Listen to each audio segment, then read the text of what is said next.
And welcome to another episode of Who Gives a Hoot with Kyle and Luke.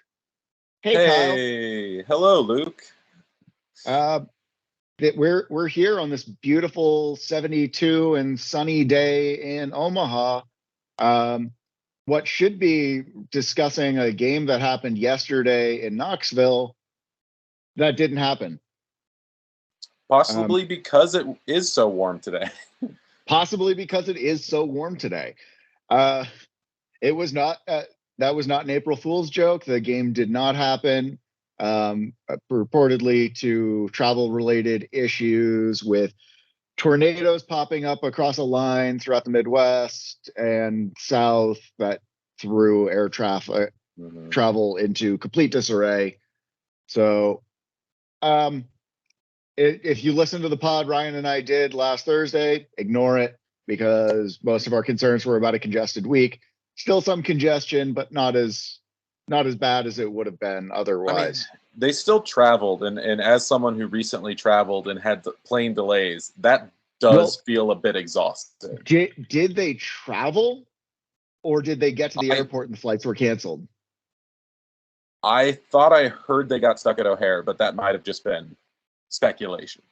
Yeah, I mean that if they got stuck at O'Hare, that would be problematic. But they aren't playing a game and traveling, so it's that is true. Come back with tired, like travel fatigue, but not a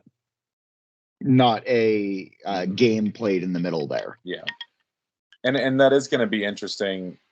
Speaking of the last pod that you did on what the lineups will be, because there was definitely a different thought coming into how the rotation would work. Now it might work a little bit differently. So, well, honestly, this might be a very advantageous for us. No, not that tornadoes happening across a great swath of the country is advantageous for a whole lot of reasons, but not having as tired of legs going into Sunday and Saturday in Fresno, having that game there where Fuego played this past week, play Wednesday, play against us. So they've got less travel, but they have more games during a 7-day stretch. Yeah. But let's jump into El Paso. A game Wednesday night at Morrison Stadium, again, not at Werner Park. This will be the first time Union Omaha has ever hosted a higher division side, and not at Werner Park yet again. Too early in the season for that to function, or some smattering of reasons, but it's a downtown Omaha game. The weather's going to be miserable, as is almost guaranteed anytime we play at Morrison. Either too hot, too cold. Haven't had a just right game yet. Well, especially with our last home game, right? We had great weather the day before, and then the day of it snowed and was kind of terrible. It's going to be the same thing here. It's going to be beautiful weather on Tuesday, crappy weather on Wednesday. 75 and sunny, and then a high of 42 with what's the weather service saying? 43 mile an hour gusts. Which lineup wise, we're not having to worry as much about the goalkeeper rotation as Ryan and I had talked about, but that wind is something that is good for us, because Rashid, I think it was against Fuego last year where we had similar gusts of wind. Rashid punted a ball that got to halfway and then went out at about the 8-yard line. It very much a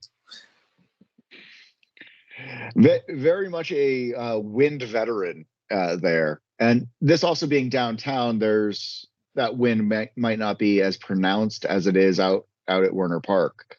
Yeah, you have more breaks, but it can also tend to funnel I think you're far enough away from the taller buildings that it might not do so, but you're not ending up in the vortex, the tall tower vortex down there, but it still get the chance of the funneling, and especially right along the valley where you're at there could potentially see some worse.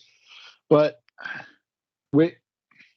assuming everybody is fit, nobody, we didn't have any injuries against Knox, any knocks against Knox. I feel like that needs to be its own segment. Just Knox puns. Yeah, just Knox puns. Now we did not go up against a school, a hard school in Knox. No, we'll keep working on it. Yeah, but the guys theoretically have more chance of integration at this point, which is something we were a little bit worried about with it being congested. An extra day of practice that's not wasted on travel, hopefully. If they did travel as far as Chicago before flights got canceled, then that could be a moot point. But hopefully they got as far as Chicago and were able to get right back. If they did even get out of Omaha, and then we're able to get back onto pitch today to start warming up for Wednesday. Getting Dos Santos and Mastro Antonio, Dolabella as well. Dolabella, more chance. I believe Dolabella has been integrated more. I can't remember if he was trialing with us when he was signed. It didn't sound like it when I spoke with Peter. It sounded like he was been only there for like a little over a week as well. Okay. But for last game, so getting Luca especially integrated since he didn't get any playing time, I think it'll be important in this leading up there and could really affect how we structure our defense going into Wednesday. I think we probably should talk a little bit about the form El Paso's been in. Yeah, they started off with 3 losses. They started out hot dog shit. Losses to Sacramento, who we have some former players on. Switchbacks and Detroit. And then if we want to throw in preseason, a 5-0 loss to Real Salt Lake. Yeah. Like that's almost SKC putting all of their best players out against us levels of bad. Yeah. No, it is interesting. They do have some really quality players. Like I was looking through, they have players that they recently signed from like the second tier in Spain and other places as well. Yeah. And that did show when they went to Louisville and beat Louisville, and then went to Tulsa and drew Tulsa. They went to Louisville and beat them. That was a statement win. Yeah. Their 3 losses have come at home, which is also curious. And they have a win and a draw on the road, which hopefully that means it's just going to be win, draw, loss, right? Right in order. Yeah. We'll see. Their first 3 games they played were in the span of 7 days. So March 11th, 15th, 18th, all at home. A 1-0 loss against Sac Republic, where we've got 2 former Owls there. A 2-1 loss against Switchbacks and a 3-1 loss against DCFC. Didn't score in that first one, but when you've only got a week there, especially at the start of the season, it's worth wondering if they ran into similar issues with players coming in visas that we did. No, like we didn't get Dos Santos until like a week and a half before first kick. Mastro Antonio, same thing. I don't know if Dolabella's was visa related or not, but we still had guys coming in the week of playing And there are other teams in USL League One that are still getting players in that haven't reported because of visa issues and things like that. So if El Paso had any delays like that, it could be telling. And I mean, especially with a roster who their most recent, we'll take the win against Louisville. That roster, all of the players were, at least on FOTMob, are not listed as American for their nationality. So that might have some, visa issues. There were two players in particular I noticed, one of their forwards and one of their wingers, that didn't really start coming on until the Louisville game. So I could definitely see that being like they were trying to get them up to speed, and now they're kind of starting players for them. Their right back did not play Friday. They're in their last game, though. Their starting right back, who had been throughout the season and had done really well, did not play Friday. I don't know if that means he's just hurt, if that still be hurt on Wednesday. I don't know. I don't like wishing guys injuries or continued injuries on any team, but I'll take any advantage we can get at this point. So if you're injured, stay injured. Just you can sit out this game, wait till your championship game on the weekend, come back to that game. Yeah. Don't come into Omaha if you're injured. Just or no, questionable. Don't come in if you're questionable even.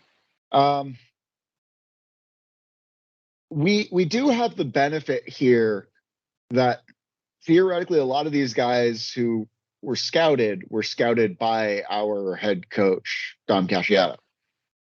And hopefully kind of knows the system they play. It looks like they're playing a 4-4-2, just flat 4-4-2, which we're very familiar with.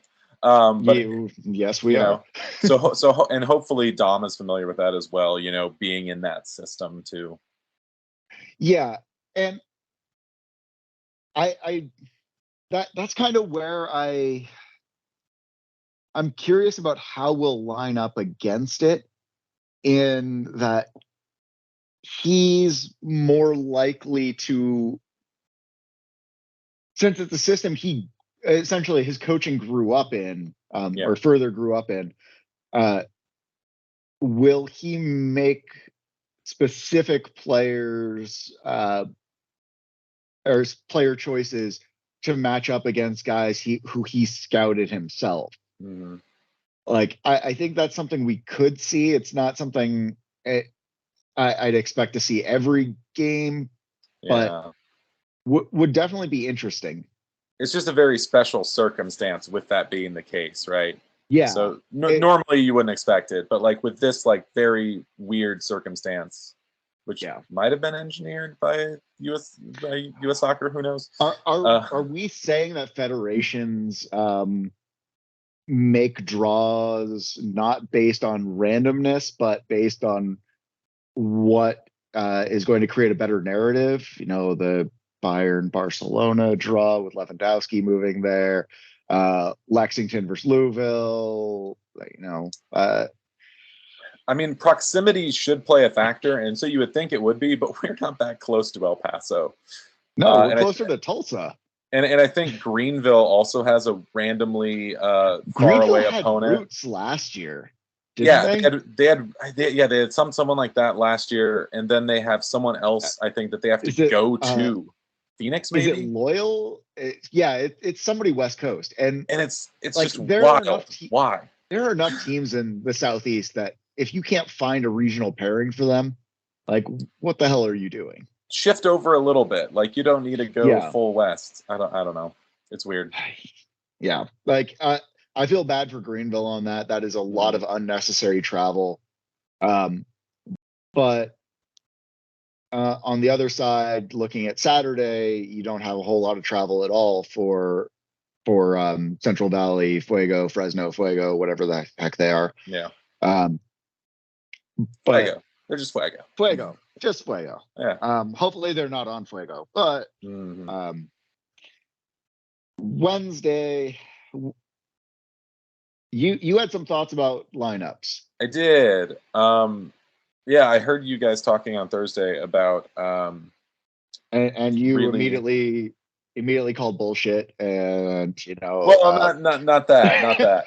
It was more that when, at least during the Madison game, from what I was seeing, I really was impressed by Suwahi, actually, as far as part of our central defenders, just because he always seemed to make the correct step. He stepped up when he needed to. He would go and win the ball a lot more.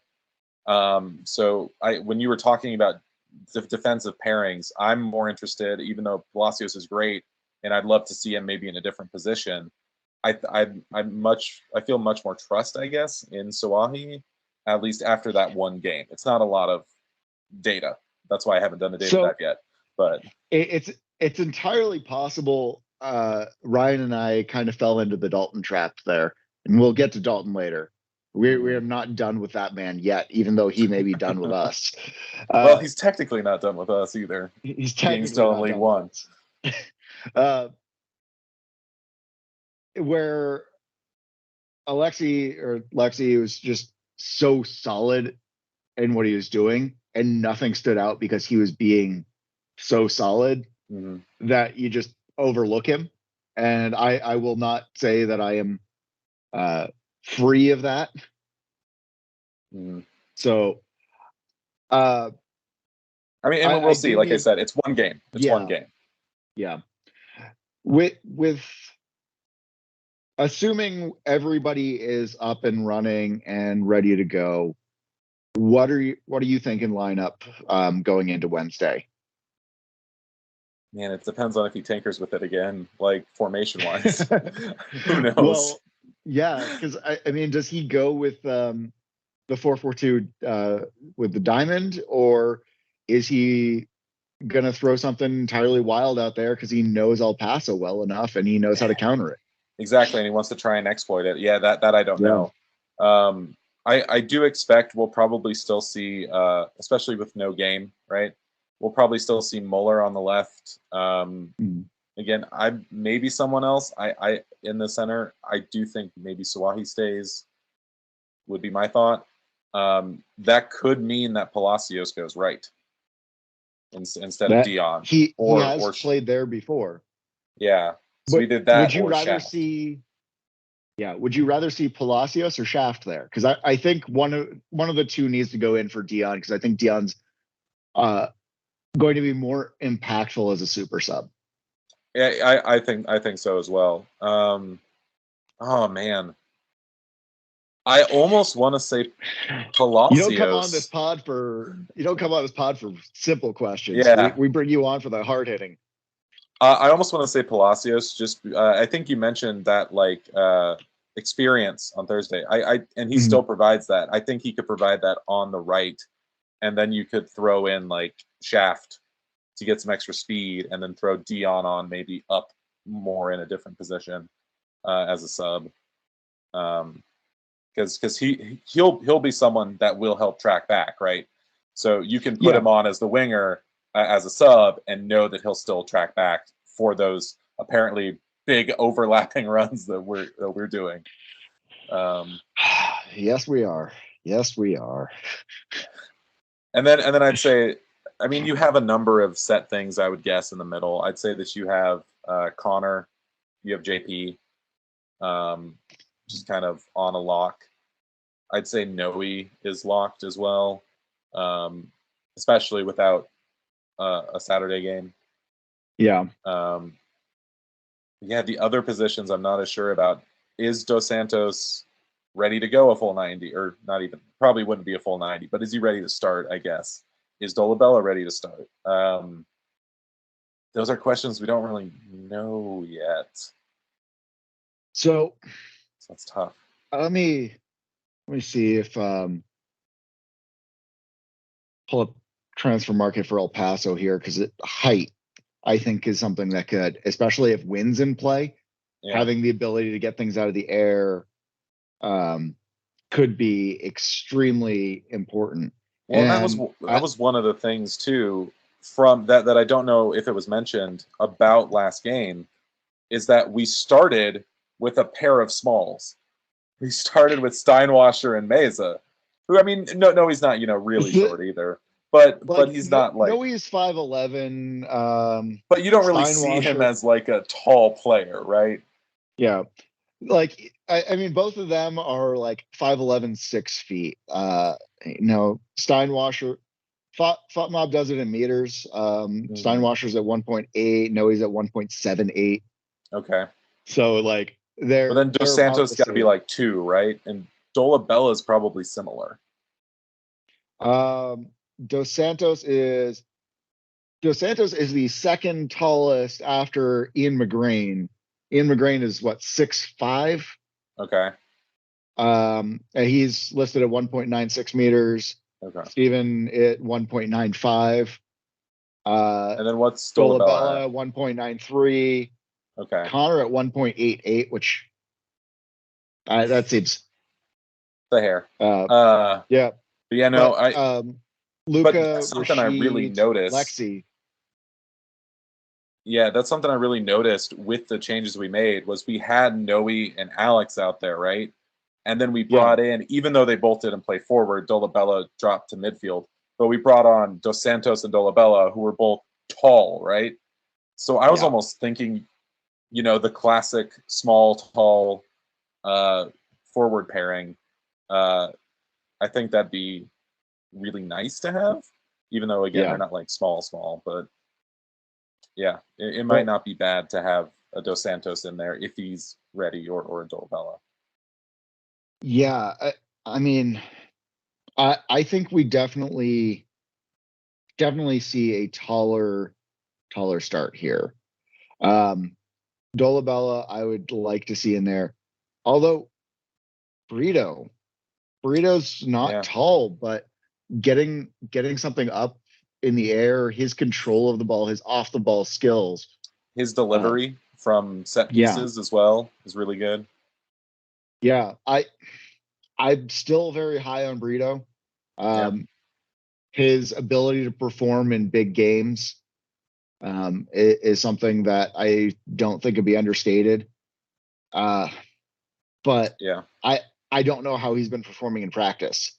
Well, and the other thing is, I think you mentioned this too, I don't know exactly how he fits into the system. Yeah. Being asked to probably cover back a little bit more, I don't think he's as used to that. So yeah, I don't know. I mean, I would love to see him in and see him get a chance to play in this system. But I'm wondering if that's maybe why we didn't see him the first game, or that the fact that he only used 3 subs instead of 5. He used all 3 windows. Yeah. Did not make the halftime sub. Mm-hmm. And I think we definitely could have used a few more, but it is what it is. I believe so too. So who knows? So you're thinking Lexi in the back. Yeah, either Luca or maybe Marco. I'd love to see Luca if he's ready, but yeah, one of them. Luca would offer a little bit more height than Marco. A little bit more experience as well. Too. Yeah, Lexi and Marco have same height. Stefan, same height as Lexi, apparently. Again, these are FOTMobs. FOTMobs listed heights, so might be as useful as Tinders or whatever. Yeah. Everybody here is 5'11" or whatever. Yeah. So yeah, I mean, I like to see Lexi and Luca. Mostly, I just like because we've seen Luca play for Tucson, and I liked the way he performed there, giving him somebody who's a little bit more experienced at a higher level, like Lexi. I think could be extremely beneficial. Stefan came in very strong. Yeah. I think he has a set spot there he looked really good. Gets injured. Yeah, he looked really good. That leaves us whether it's going to be Shaft, Dion, or Palacios in my case. I Palacios, yeah. understand if you put him still in the center back spot, but to me, it's between Alexi and someone else, and then maybe Palacios on Yeah, the right. I can see that more. I'm gonna put Shaft in there again. I just think Shaft is better suited with the speed for the way we were playing. And again, whether that's been showing up in training or not, it is hard to tell. But last year he was far and away, I think, our fastest player when he came on. And his delivery is really good too. Like he didn't quite find that connection. That was like the only thing missing, is there wasn't quite the connection there, but his delivery was still just so good. Well, and that's where you throw Shaft and Brito on at the same time with guys who can get in the air, like Dos Santos, like JP, Dos Santos, Noe, Dolabella, like all those guys can get up there, get in the air, get some height, get the ball into the net. I think Shaft is just the better option back there. For it's not that Dion is bad at the deliveries. Dion's great at set pieces, but ultimately, if it came down to it, choosing between the two and crosses, I'd put Shaft ahead of him pretty much every time. I also just like Dion as being much more of a utility piece because he can play in so many different areas. So having that as an option off the bench, I just really, really like to have. Pull him in as a Band-Aid sort of deal. Yeah, because he fills it really well. Whatever spot he's in, he will fit that pretty well. So I know it sucks to be considered that type of player, but also it's really nice to have that type of player. No, honestly, I think he's perfect for that role, and coming onto the 60th minute sub for wherever we need could be just the like we were saying Thursday when we recorded. He's a late, not a late sub, but he's a sub that brings on leadership and experience versus bringing on a guy who's green. Yeah.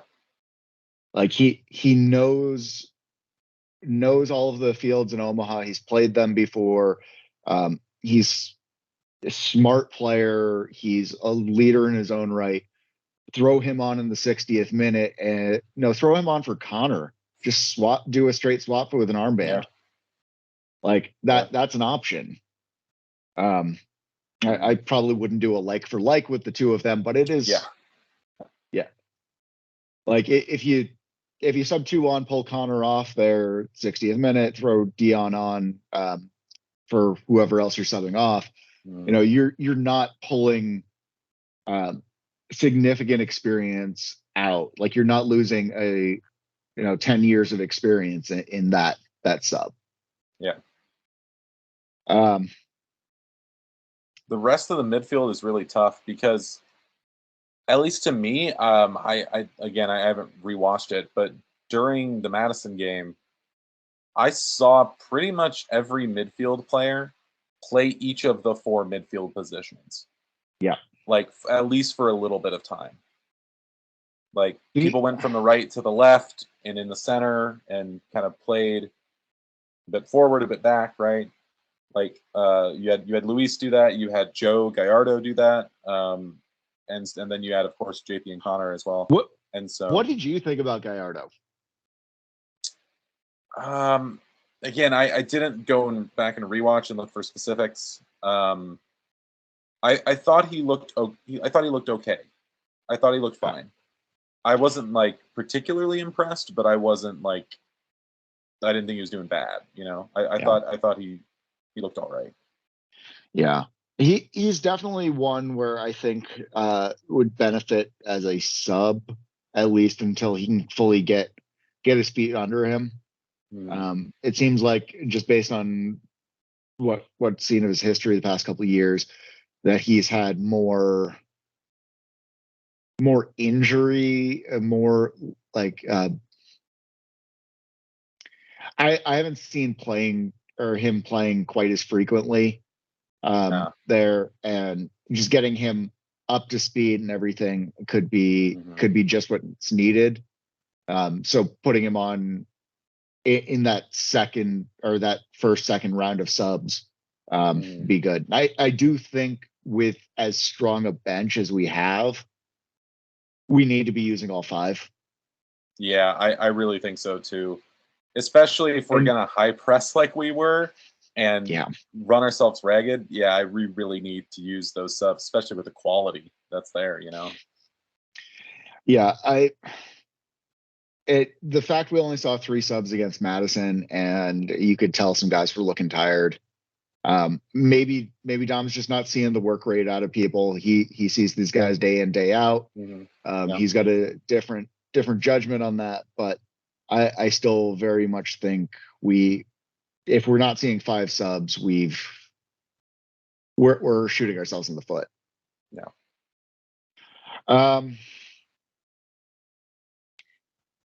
I mentioned this Thursday. I'd like to see Louise again. I'd love to see Joe Brito on for Louise. I think that's a good like for like. Louise can defend a little better, but in a game like we're going to play against El Paso, would want us to be on the attack first. Like I don't want to sit back in a stadium as temperatures are dropping. Like I want to see consistent attack. I don't want to see us relent at all in that first half and then start worrying more about preservation second. Yeah. Okay. Unfortunately, I don't think we're going to see Yoskar or Eddie in this game. No, I don't think so either. We might have a chance seeing them against Fuego. Yeah. But I don't think so in this game. Or Anderson or Sebastian, the other two kind of younger ones. I could honestly see some of that that coming in against Fuego, depending on how tough of a game Wednesday is. But do you have any spice takes for Wednesday? Oh, about anything, I guess. We'll take anything. I don't know if I have a spice. I just really hope that we're able to win. That's honestly all it is. Like if we could, I don't expect us to have another cup run like we had last year. That was insane, right? Like incredible. Yeah. And you can't really expect that year on year. But I would like to at least win a game so that we could have a chance at hosting an MLS team, which we did not get to do last year. So that I mean, if an MLS team will actually bother to come here, that's also part of the challenge. Do you have a spicy take? Is that what you're asking? Do you have a certain spicy take you'd like to say? No.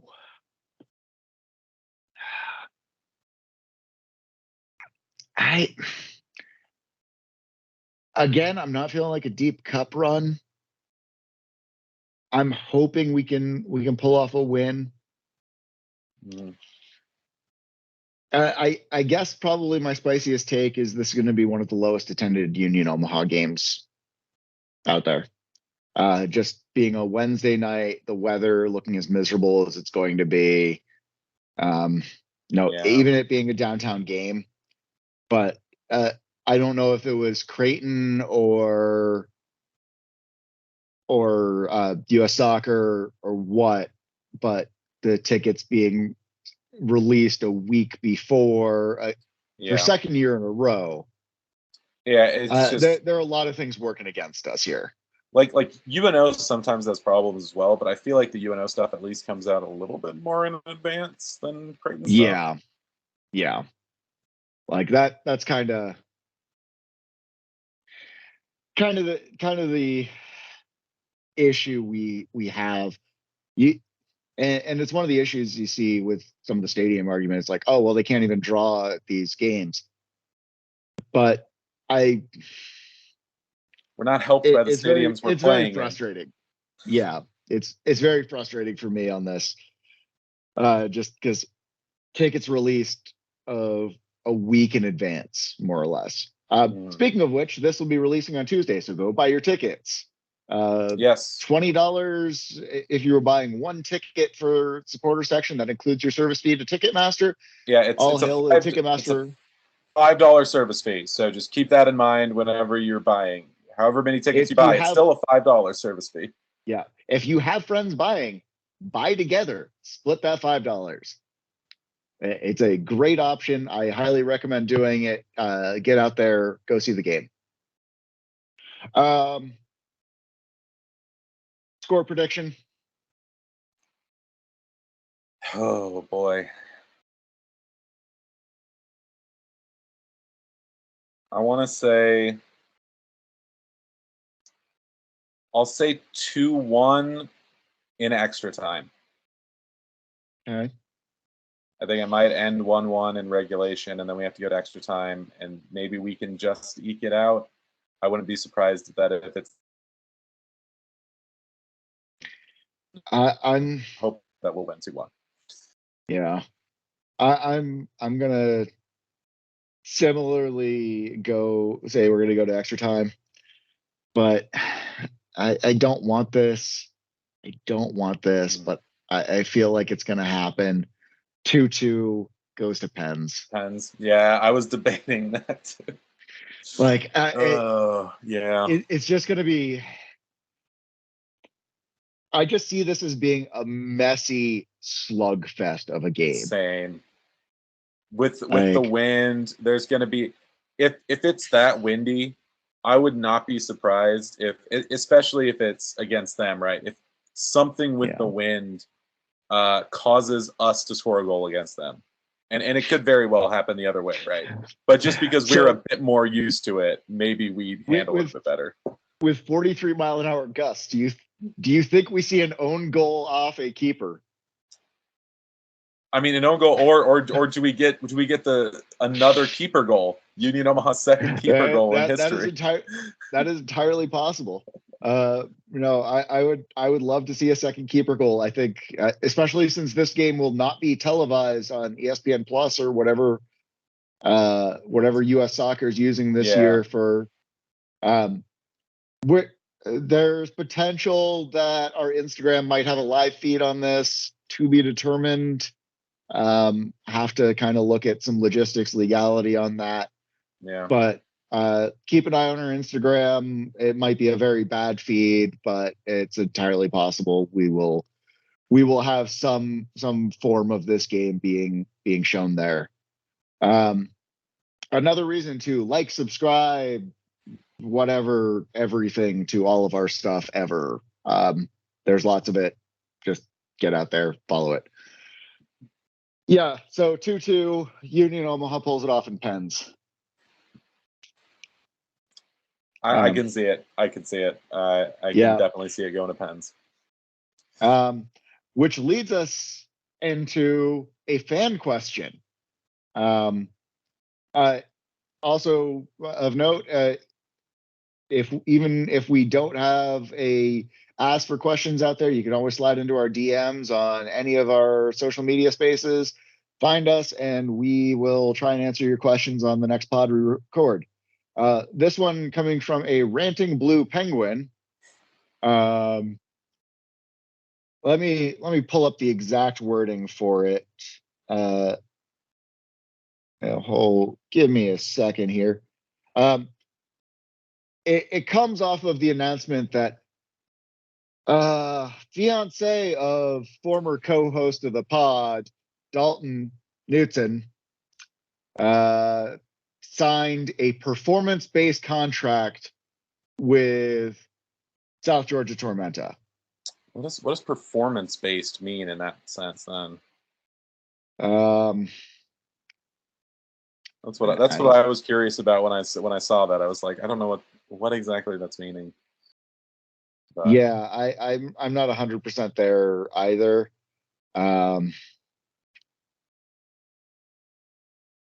Yeah, like it's. well, the I'm unfortunate thing guessing is, I don't know if it was a great performance the first game, seeing as they lost 3-0. 3-0 to Noco Hailstorm. That was at Hailstorm, wasn't it? No, it was home. It was at Oh, it was at Tormenta. home in Yeah, their brand new stadium. yeah. Oy, oy. I watched. Had some things come up, but I was uh, only watching the Richmond Charlotte game last night. But the question is, um, with news of Dalton signing at Tormenta, which departure in our short history has hurt to see leave the most? Hurt to see leave. Yeah, I think this might be a good multi-part one. Yeah. Hurt to see leave for another team within League One. Hurt to see leave the club in general. Ooh. So Oh man. I'm going to go first with hurt to see leave for another team in League One. That's going to be Toby. Yeah. The first ever Union Omaha signing, and then left for South Georgia and won them a championship. Yep.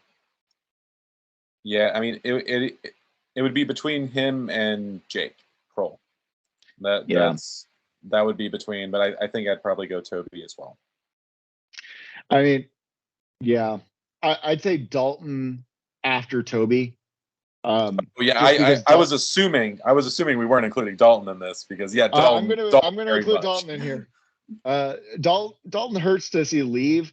Not so much because I'm worried about how he's going to perform against us, because I think he was such a good fit under Jay's system at Omaha.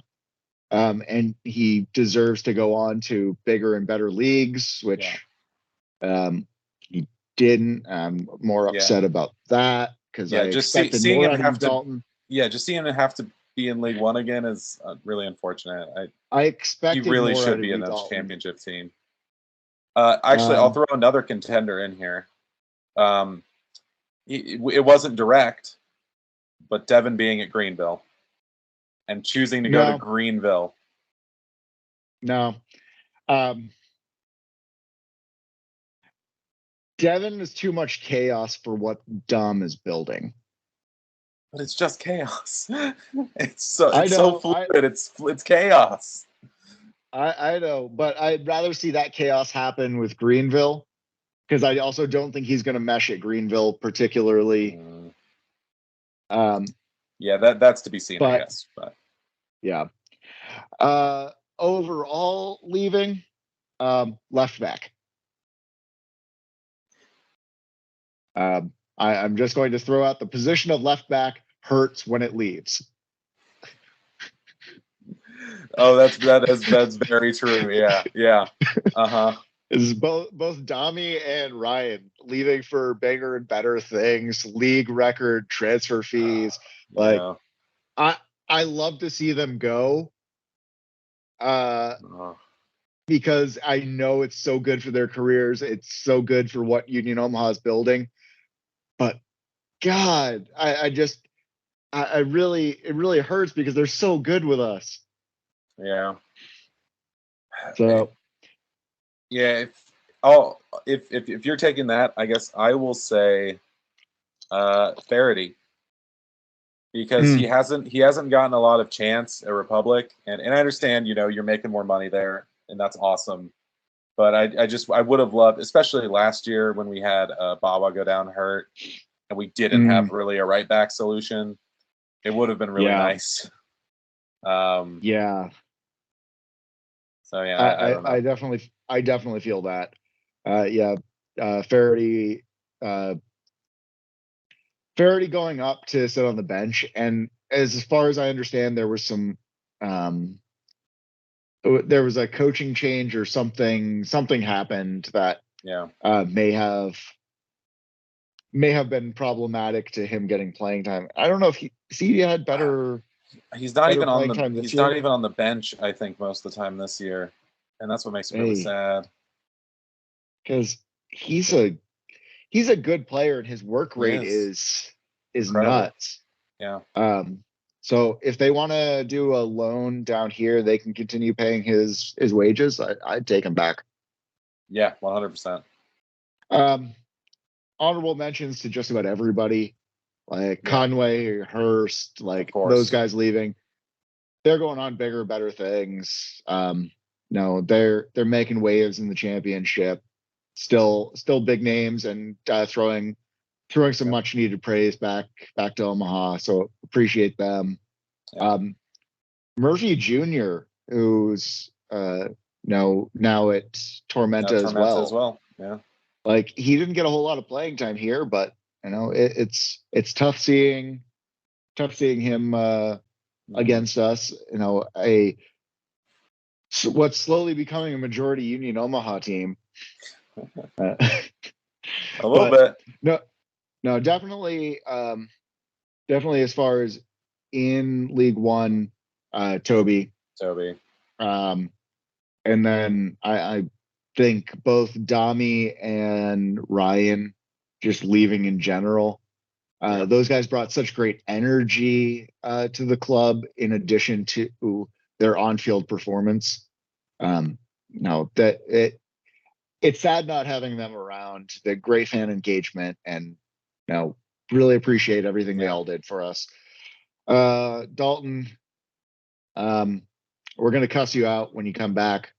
Don't score against us because then you're dead to us. But wish you the best of luck down there. Yeah. I mean, hey, if you do score against us, just kind of give us an assist on the other end, and then that makes it a little bit nicer. Yes, it does. All right. Let's burn through Fuego pretty quick. They've had one game. We've had one game. They also have a midweek game. They will have had a more congested week than we have because they played Friday, Wednesday, Saturday. Whereas we would have been they were at Chattanooga as well, so at least they had to travel for that one. And they got a win against Chattanooga. Cerritos got a goal. Yeah. So they are higher than us on the table. I don't know much of the rest of their team. I mean, they still have Bijev, they still have Falk. It looks like Ant-Man wasn't even their goalkeeper. It looks like he might have came in. What? This one is not doing great, but he's listed as having. He is on their roster. Score. He's listed as having a score on Fatmov, but he's not listed as a starter, and it's not listing the subs for me. Yeah, they don't know. brought in a lot of guys. They took a while to start announcing players, but they have been sneaking in some very good talent. So a lot of returners. Falk back, as you mentioned. Ozzy Ramos. Cerritos was there last year. Ant-Man. Bijev. I want to say there were a couple more, but they've been very, very slow about leaking it all. And not leaking, but I guess just announcing. Yeah. And I haven't gotten a chance to dig in because it wasn't coming in as quickly there. But going to Chattanooga, granted, Chattanooga was leaking players like a sieve this year. So to be determined how Chattanooga actually fares. But flying to Tennessee, getting a win on the road against I think they're fair to call a perennial powerhouse. Yeah, a depleted powerhouse, but yeah. Well, they have a new coach. They're in a similar situation to us in Madison. Yeah. And I know Madison has brought in a lot of very solid pieces. I didn't pay as close attention to Red Wolves on what they were bringing in. Yeah, I'm not recognizing a lot of these people, but that just might be me, you know.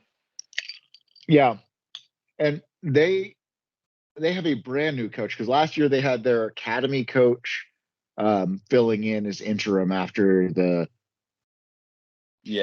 all that abuse scandal. But definitely of interest to see what Fuego does after a week of congestion and some major travel. If our guys made it as far as Tennessee and had to make it back, that we've traveled the same amount this week, but we'll see. It looks like I'm going to say it looks like they play a 4-3-3. They have 6 forwards listed on their roster, so it seems like they're trying to play a system that uses those.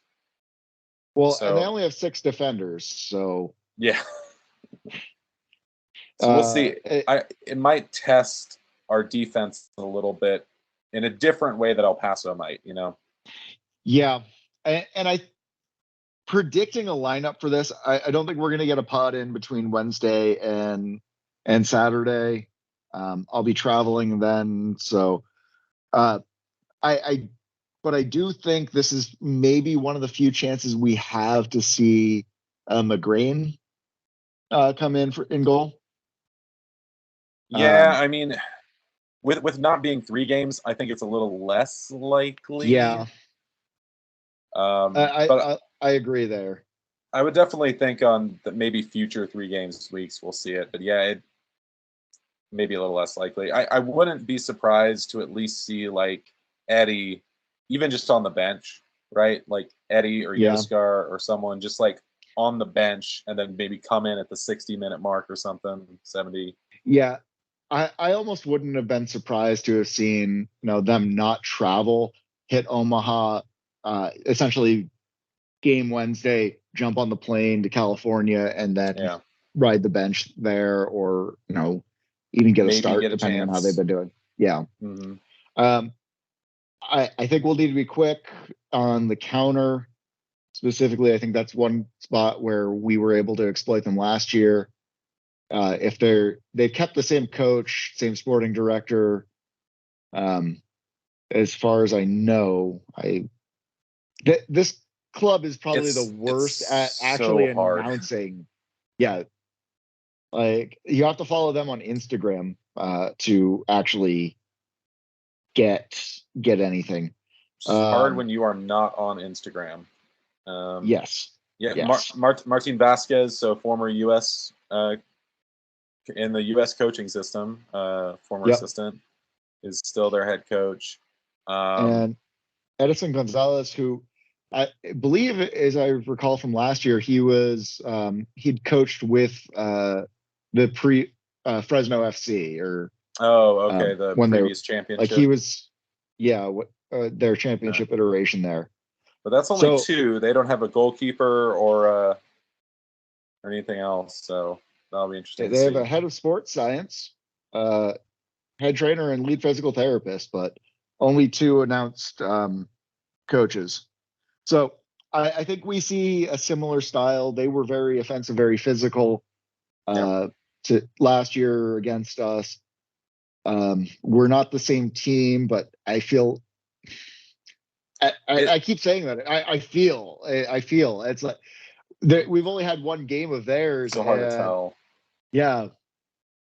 I will say this. It did look like in our game, we were trying to play a lot of balls over the top.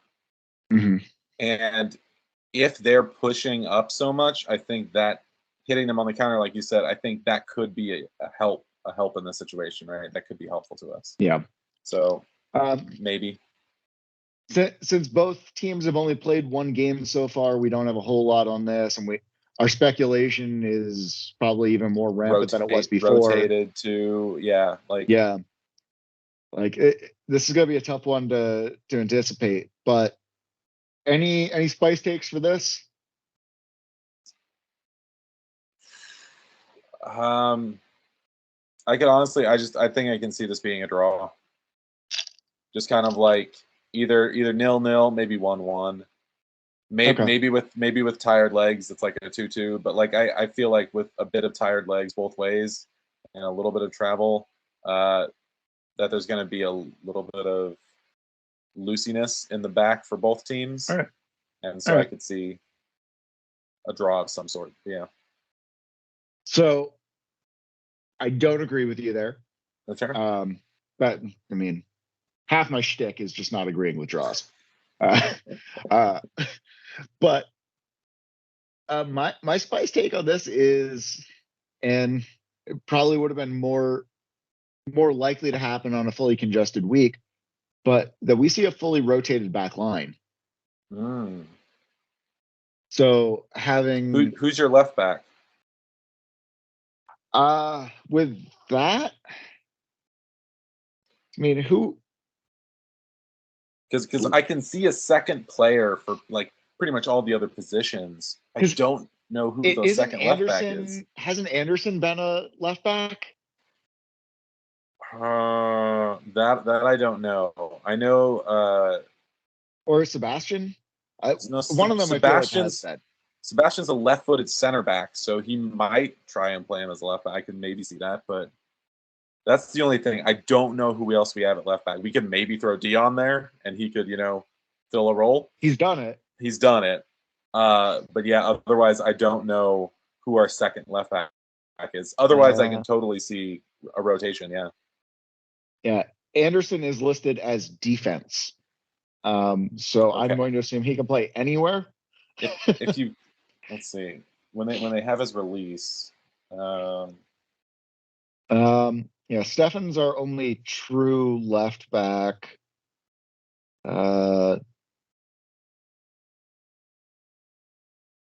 Eddie's played right back before. We've got a overabundance of right backs. I mean, how crazy would this be? If Yoskar's been working on defense, throw him at left back. Oh, that's an interesting one. I don't know how I feel about that. I mean, I haven't seen him play since last year, and knowing how that kid has improved year over year, I think anything's possible. No, wait. I guess Anderson is a left-footed center back, so that might have been who I was thinking of with that. So what is Sebastian then? I might have been. Sebastian's just listed as center back. Yeah, I'm looking at their announcements because they talk about it a little bit there. He also says center back here. Yeah, he's also defensive mid. Okay. I'm looking at what he's historically played.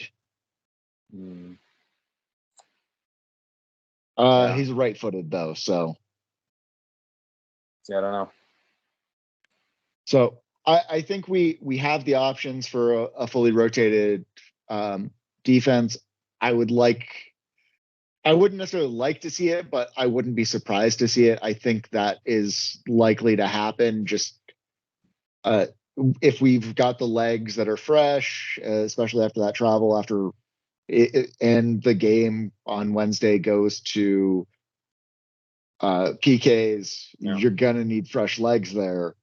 So, I mean, honestly, I see it a bit. I also do see just having it be the midfield more that's fully rotated.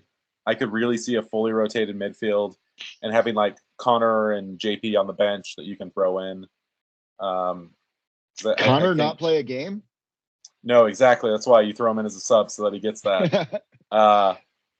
But yeah, no, and I could definitely see that because we have so many people. So like if maybe Joe Brito doesn't play or Gallardo doesn't play, right? Instead, maybe the other plays against Fuego type of thing. I can see that. Well, it's going to be an interesting one, and I'm extremely curious about how this is going to go. Yeah.